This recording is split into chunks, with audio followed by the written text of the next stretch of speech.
Remember how you felt when you recently heard of a baby in Jackson being beat to death? A case of corporal punishment taken entirely too far. Parents may not think they're doing anything wrong by spanking their child or inflicting other physical pain to serve as discipline, when in reality, they're doing more harm mentally than physically. When I was younger, yeah, my parents used this type of parenting sometimes, but definitely not to the extreme of others. I'm not trying to say I've had a bad childhood or that I was beaten, just an example to prove my point. As I grew up, mostly in my teenage years when I was doing lots of stupid things, every time I had a hand raised at me, I flinched, for the simple fact that for punishment, I was either slapped on the butt or the mouth. Not to cause damage, but just to get my parents' point across. My parents are by no means bad parents, they aren't today and they never were. They just use a type of discipline that I don't agree with. They have more recently, since I've grown out of my rebellious stage, converted to a non-corporal style of punishment. I, as well as they, think that this style is much more effective. Talking is always better than hitting. Children throughout the United States are being legally physically abused in their own homes for reasons that they may not even understand. The younger a child is, it seems, the more abuse they face. For the reason that parents think that if they instill fear in a young child, the older they get, the better they will behave because of this treatment. So what's the problem? The reality of this is that parents are doing the exact opposite. They're mentally enabling their child. They're providing situations liable to change their child in a negative way for the rest of their life. According to Child Welfare Information Gateway, signs that a child is being abused or wrongfully punished at home include the child shrinks at the approach of adults, the child does not want to go home, as they have fading bruises after an absence from school, they have unexplained burns, bites, bruises, or black eyes. These pictures I have here are just some of the brutal abuse children endure at home from their parents.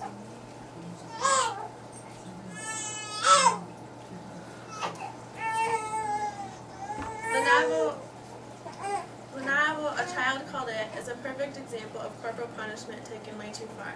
In this true story of his childhood, Dave Pelzer describes the abuse he went through every day from his mother. He tells in detail of the horrible things she used to do to him, some of which you couldn't ever imagine a mother doing to their son. Forced to swallow bleach, ammonia, and his own vomit, being burnt over a stove, and starved to near death are just a few. Dave tells the tale of how he was too scared to say anything to anyone in fear of further, more severe punishment. Children are being physically abused in their own home on a daily basis without anyone knowing. Home to a child should be a safe haven, not somewhere where they're scared to go. And parents should be considered friends, not enemies.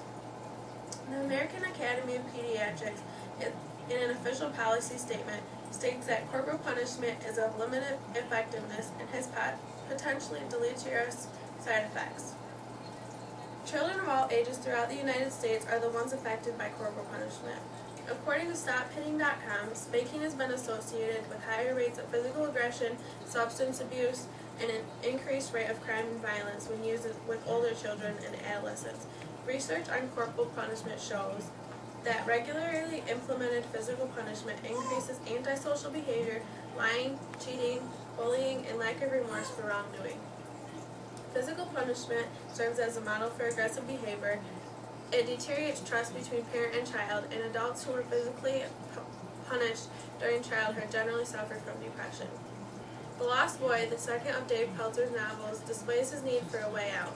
He tells of his struggles and setbacks when he was trying to get away from his abusive mother and finally finding a way. He's one of the lucky ones who got away. Furthermore, according to NoSpankingZone.org, 17 nations have outlawed corporal punishment in the home. Why shouldn't we?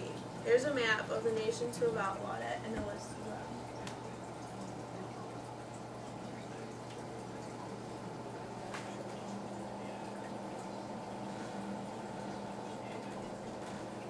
Among the 17 nations who have outlawed corporal punishment at home, Sweden is at the top. The first of the 17, according to endcorporalpunishment.org, placed a ban in 1979 and since has been extremely successful.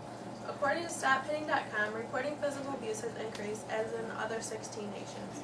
This is from an increase in public awareness. Before the ban, people weren't as aware of what was going on in other homes just because it wasn't going on in theirs.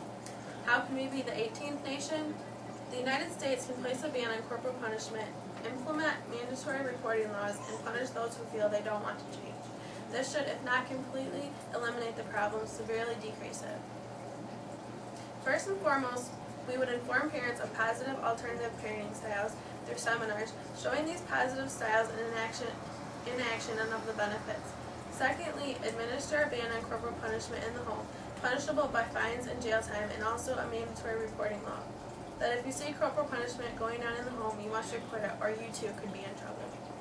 According to StopHitting.com, it is a well-known fact that when mandatory reporting laws, public education campaigns, and other measures are implemented to increase awareness, reporting will increase and those guilty will be punished.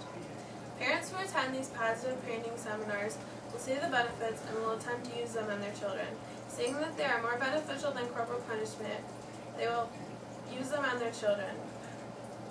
Seeing that they are more beneficial than corporal punishment, they will pass these parenting styles along to their friends and make others more aware, and also creating healthier, happier lifestyles for their children. Corporal punishment is a very serious issue in the United States today. Every day, children are legally being physically abused. Physical abuse during early childhood may cause effects that lead into adulthood and cause the abuse to pass down this unhealthy lifestyle onto their children. This is an issue that should be taken very serious. There is a way out, with implementing a ban on corporal punishment in the home, creating a mandatory reporting law, and consequences for those who don't follow. We can do it. Don't allow child abuse to be legal. Help eliminate the problem before it gets any worse.